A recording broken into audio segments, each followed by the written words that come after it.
Toyota Hilux. To take out airbag, to take out steering wheel, you must have like this tool. T40 I use. So take it out, you need like this tool, and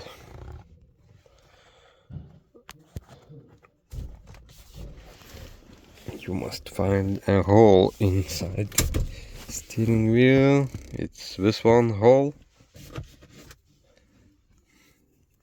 Take it in and push it in. Push it in, and at the same time you must take it out. You need 2 hands.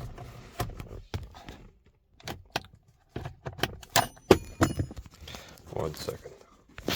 So after you push, it jumps out. Now it's still holding, so you must push that way and take out, because there is one more clip who is holding.